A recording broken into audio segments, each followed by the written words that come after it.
Reading with your kids. Hey, so great to see you. Come on in. Hi, my name is Jed Lee, and this is the Reading with Your Kids podcast. We are coming to you from the beautiful neighborhood of Reedville in the southwest corner of Boston, Massachusetts. Please be sure to subscribe to the show on the iHeartRadio app, on Spotify, Google Podcasts, Apple Podcasts, wherever you find your podcast. Our guest today is Helena Ku Rhee. She is the author of a beautiful new picture book called The Paper Kingdom. Before Helena joins us, we want to let you know that this episode of the Reading with Your Kids podcast is brought to you by Vooks. V-O-O-K-S, Vooks, Vooks.com. Vooks combines the love, trust, and safety of children's books with the convenience of online streaming for a whole new way to experience stories with their growing library of animated storybooks that both kids and parents will love. Now, by adding movement, sound, and narration to existing books, Vooks brings stories to life, encouraging the love of reading while promoting literacy, imagination, and focus for children 2 to 8 years old. With Vooks, children can learn, laugh, and let their imagination soar, while parents can feel good about letting their little ones enjoy quality, guilt-free screen time. And right now, Vooks is offering a free 1-year subscription to every single teacher and homeschooling parent. You know, Vooks also has free resources that go along with some of their most beloved titles. To learn more, and teachers, homeschooling parents, to take advantage of that free 1-year subscription, please go to Vooks.com. That's V-O-O-K-S, Vooks.com. Joining us on the line right now from Los Angeles in California. She is the author of a beautiful brand new picture book called The Paper Kingdom. Please welcome to the show, Helena Ku Rhee. Helena, how are you? Good. How are you, Jed? So great to speak with you today. I am wonderful. I'm feeling some of the heat and the warmth coming to you through the magic of the internet from LA. And that's always welcome here in Boston. Great. I'm really excited. I was telling Helena that when her book arrived here at the Reading with Your Kids studios, my beautiful wife came down and she takes a look at all the books that come in, and very few of them impress her, but she saw The Paper Kingdom and she was immediately taken by the illustrations, which are wonderful. And then as she started to read the story, she said, "I'll be taking this into my classroom." Oh, I love that. Tell us. Please thank your wife for me. That is so wonderful. I will. Please tell us all about The Paper Kingdom. Yes. So The Paper Kingdom is actually based on my childhood. When I was about 3 or 4 years old, my parents worked as night janitors here in LA at a big corporate building. And so, they couldn't afford childcare, so on many of the nights they had to take me to work with them. Mm-hmm. And, I would go to work with them cranky, miserable because I was woken out of bed. But a lot of times they made the whole environment magical for me by telling me funny stories, racing me around in empty wastebaskets. They made something that would seem like drudgery into something magical. So I wanted to write a book about that time, about the power of imagination. I imagine there are some folks who are out there listening, and the minute they heard that this child was dragged into work with their parents cleaning an office building, they turn up their nose and goes, how horrible, abusive, this is terrible. Right. But you describe something that's really loving. Yes, and that's exactly right. It was loving. I didn't feel like I was in the wrong place or being mistreated in any way. As a matter of fact, it was kind of an adventure at times. In the book, there's a scene where the family is driving to work and the father looks worried. And I remember my parents were always, there was concern there because they had a lot of work to do. And yet here's this small, cranky child with them. Mm-hmm. But my memory of that time is actually a good memory. It's not one of unpleasantness. It's a fond, warm memory that I have. Yeah, because you're spending time with the most important people in your life. Exactly. You know? You're exactly right. Yeah. Exactly right. Yeah. Mm-hmm. And I think that's something that we forget in this day and age where our kids spend so much time with others. They spend time in school 6, 7, 8 hours a day. Then they're off to some other kind of organized class, either it's a dance class or a karate class or a sports team. And when they're younger, they're in daycare. When they're not in a dance class, they're in an after school program. And the reality is that these days, parents spend so little time with their kids that it's right. I think we forget just how important that time is to spend with our kids, even if it's chasing someone around in an empty wastebasket. It's that time together is so very precious. It is, and that family network is so important. Just growing up as a kid, and I didn't feel any lack, even though obviously we lacked funds for a babysitter for me. I probably would have preferred to be with my parents instead of with a babysitter. Absolutely. We feel so blessed when our kids were younger. My mom was around and was healthy and was able to take care of them. And I remember people coming up to me and saying, oh, well, such and such nursery school, that's the best place to go. If you want to give your kids a head start, you got to get them in there when they're 2 years old. You can get them in. I know someone, I can put in a good word for you. And I'm like, nah, they're going to hang out with Grammy. There's no need for any of that other kind of stuff. Yeah, exactly. And I'm sure they loved hanging out with Grandma. Absolutely.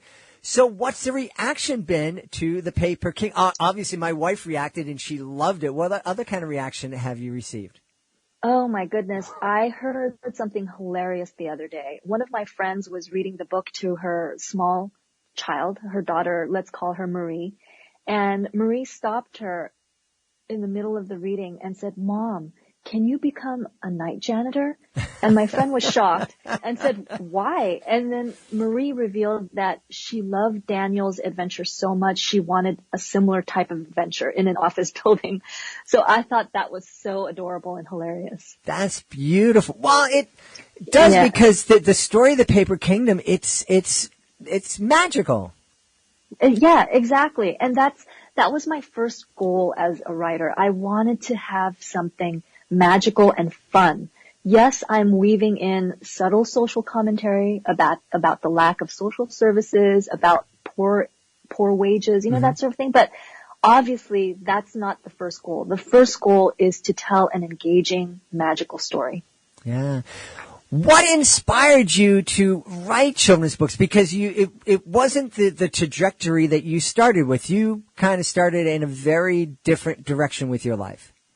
Yes, exactly. I went to law school because, believe it or not, when my parents worked as janitors, they cleaned a law firm.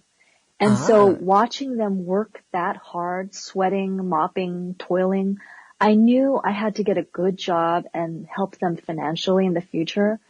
Even though my dream had always been to be a writer, I knew I had to get a well-paying job to help them. And so I did exactly that. I went to law school. I became a corporate attorney. And I helped them financially for a long time. But this feeling of, I'm not exactly doing everything I want to do. I knew I still had to be a writer. And so probably about a decade ago, I got very serious about becoming a children's book author. And that's when I started seeking representation and, really honing my craft and that sort of thing. Wow. What was the reaction of your fellow attorneys when you said, see ya, gang, I'm going to be a kid's author? I think a lot of them, even today, are surprised because I never used to talk about it at work because it was my secret treasure, this dream to be an author, a children's book author. And so I never really talked about it with my colleagues at work. And so even today, some people will find out, oh my gosh, you've published books, and they'll say, there's so much we didn't know about you. You seem like just, a corporate cog. And so I guess I achieved that, every employer wants a good employee. So that's good. I'm glad that I was able to be convincing as a corporate attorney. But yes, this was always my dream. Yeah. Now you mentioned, in creating this magical story, there were also some social messages that you wanted to get across. Talk a little bit about that, please. Yes. So, in the story, there's obviously this construct of a paper kingdom with a paper king and a paper queen who yell at the dragons. The dragons are supposed to be the workers in the office, and they're afraid of the paper king and the paper queen. And Daniel's parents are the workers who come late at night and clean. So there are all these, I would say, levels of people, the upper class, the middle class, and then the class of people who are rather invisible, the people who come late at night and clean the spaces we occupy. And I just wanted to kind of put a spotlight on those people, the people that are invisible, the people who are often ignored. I wanted to highlight them because there's beauty in their lives too. And, it's kind of like my love song to parents out there who are working hard and who feel like they're not doing enough for their children. I wanted to kind of reassure them with the story that even though you're so busy, so stressed, you don't feel like you're doing right by your children, they are still experiencing beauty and magic, whether you know it or not. That's what happened with me. I'm sure my parents felt so bad that they were dragging me to work. I know that because when I talk to them about it now, they kind of tear up, and I think they feel bad for the little me. But I reassure them, you don't have to feel bad. Look what came of it. Mm-hmm. This wonderful book because of that. Yeah. And you're right. There are so many people that are invisible that we don't see. Mm-hmm. And that's not right.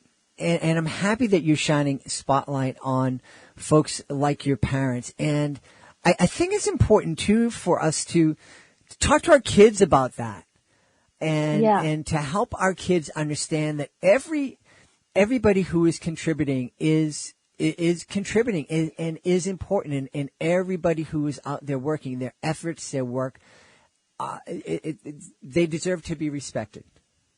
Absolutely. A community is built by so many different people. And I think, with more respect and mindfulness built into kids, I think the world will be a better place. I hope so. Yeah.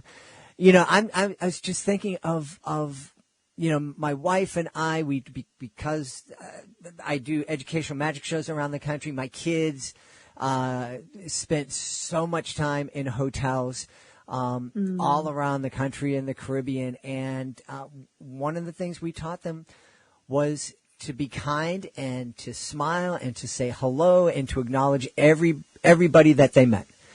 That's wonderful. And it's incredible what a difference it made. And the reaction of the folks, the housekeepers, the maintenance people who my kids greet and say hi to and smile to, their reaction, it's so, they're so excited and they're so happy and grateful.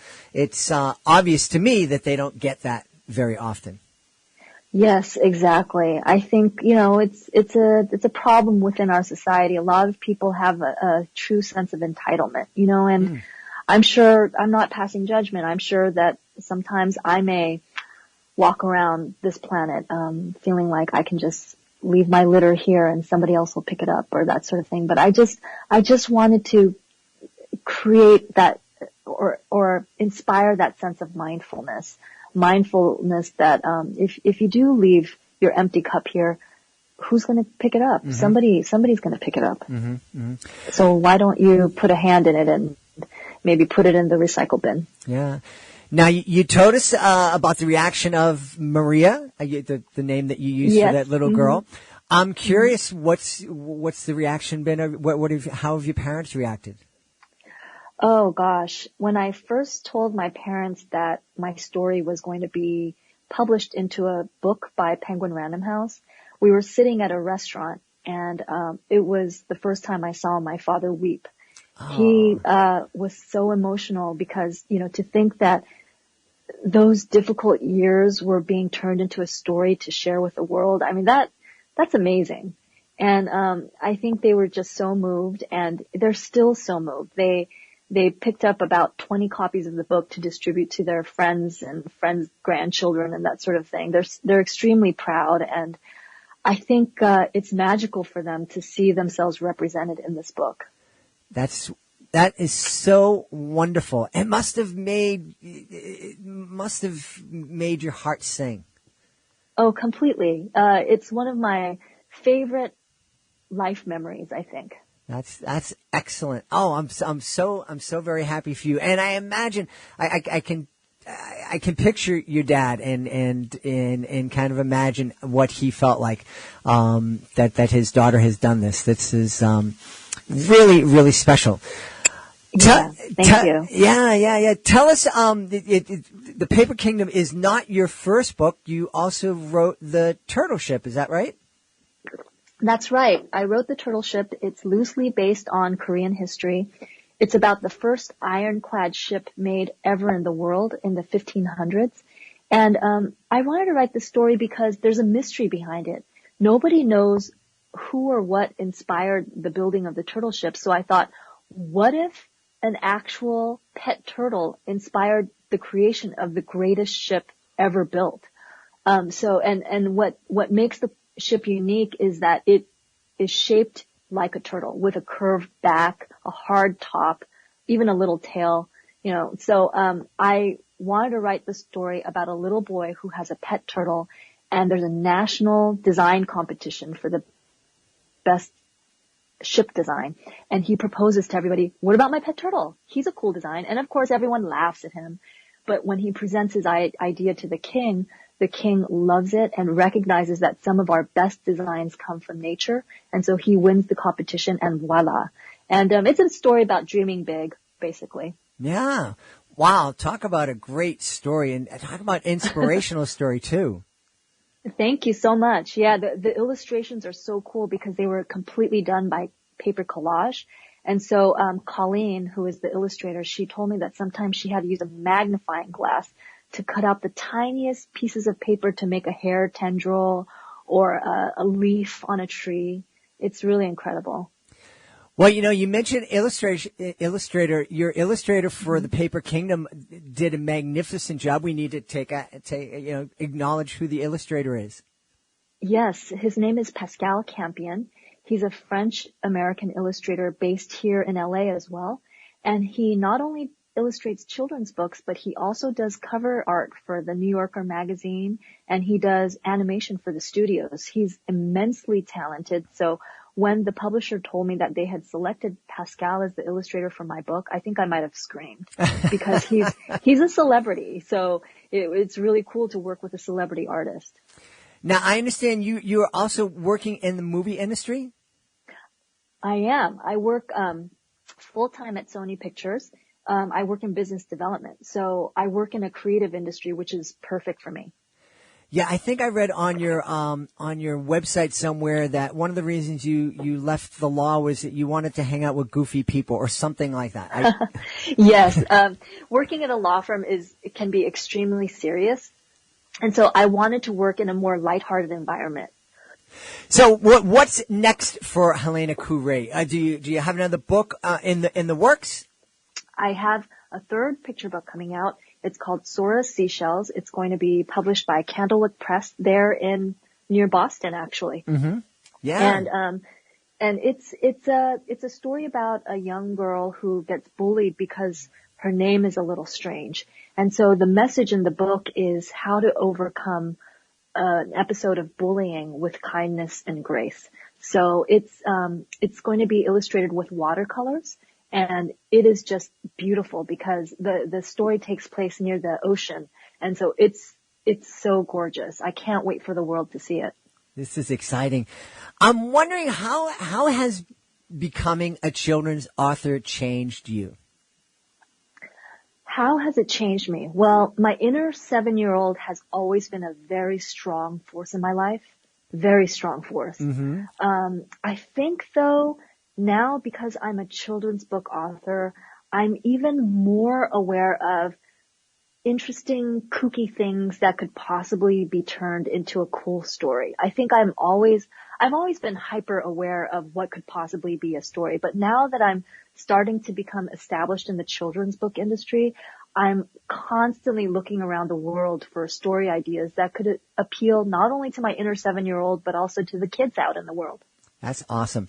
Well, I know folks are going to want to know where they can connect with you and learn more about you and more about your great books.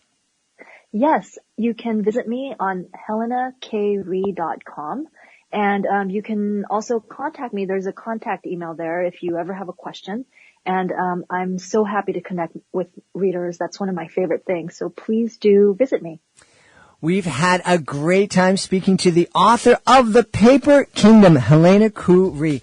Helena, thanks so much for being on the show. Thank you so much, Jed. It was great.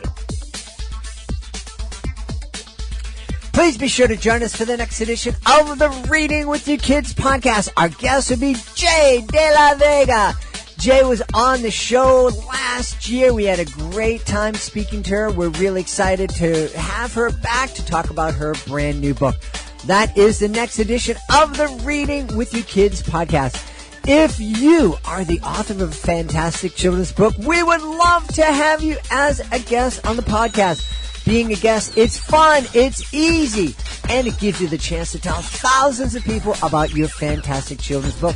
All you need to do is to go to our website. It's readingwithyourkids.com. There's a contact button that you'll find at the bottom of the page. Click on that button. Let us know about your great book. We will let you know the next easy steps, and they really are easy. We want to thank the folks who made today's show so very wonderful. Of course, we want to thank our guest, Helena Ku Rhee. Please be sure to check out The Paper Kingdom. It is a beautiful book. Also want to thank my amazing producer, Fatima Khan. Please be sure to check out her blog that can be found at readingwithyourkids.com. I want to thank my beautiful wife for all the support she gives me. I want to thank Augie the doggy for having my back here in the studio. But most of all, I want to thank you. Thank you so much for taking the time to join us today. Thank you so much for letting folks know about the show. And a great, easy way to let folks know about the show is simply to subscribe to the podcast wherever you find your podcast. But most of all, I want to thank you for helping to make the world a better place. And you do that every time you read with your kids. I'll be looking for you in the next edition of the Reading with Your Kids podcast.